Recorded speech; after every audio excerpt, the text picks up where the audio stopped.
higher price for Bitcoin is much easier to conceptualize than it was in the past.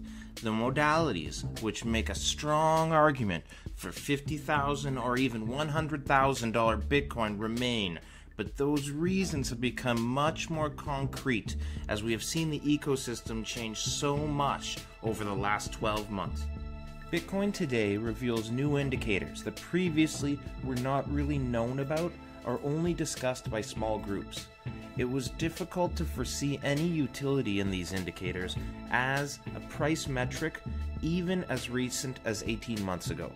For example, 2016, only a small group of people were observing and discussing the correlation between the levels of mining hash power with the increased investment in graphics card producers, and how that related to the value of crypto. Many of us were still brand new to the space, and it was just hard to conceptualize. The idea of Bitcoin mining difficulty reaching a level where it is today was just unfathomable. We would have had so many reasons to justify how that couldn't have happened.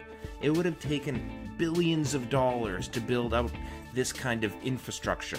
So much investment, it would have just been impossible. But here we are. Even in the last 4 months, mining difficulty has doubled again since the start of 2018. This is still difficult to comprehend.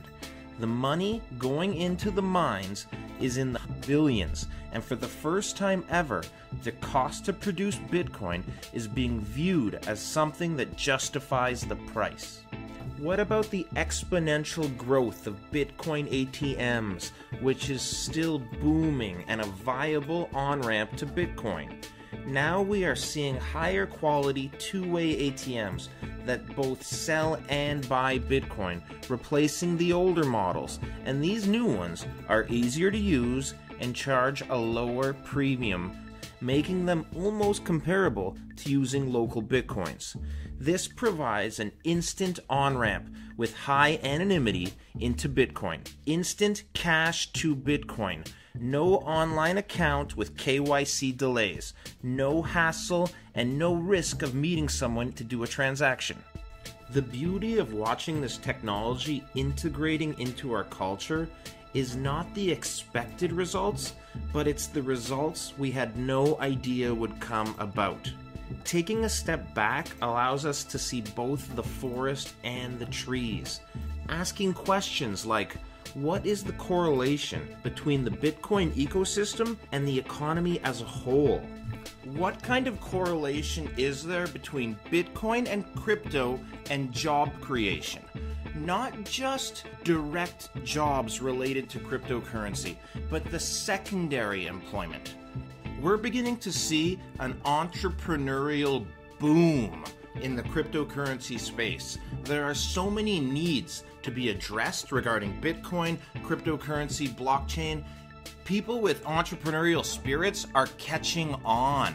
It has been going on for a while now. We're reaching a point where job creation and the crypto economy is becoming so embedded into our culture that our overall economy is on the preface of becoming dependent on cryptocurrency. Yes, I believe that we're not far off from crypto becoming, for lack of a more clear term, too big to fail. Right now, if we removed cryptocurrency from the economic sector, we would feel it in a big way. There are a lot of jobs being created because of this space, and for each one of the high-paying jobs, it's creating 2 or 3 secondary jobs. We are not far off from the government realizing, or maybe we already are there, where we can't lose crypto, and we need to be the ones pushing it. Going forward, I want to be discussing these new indicators and the indicators that were always there, but how they've become so much more relevant now that so much capital has been poured into the crypto space, how much Bitcoin has become part of our culture. I want to examine that, discuss that, thank you to everyone that supported this channel. It is still very new, so please liking is free. Comment to give me some new ideas, and maybe you want to collaborate or work together, and please subscribe to the channel. It will be greatly appreciated. I'm the Crypto Enthusiast. Thank you guys. Have a great night.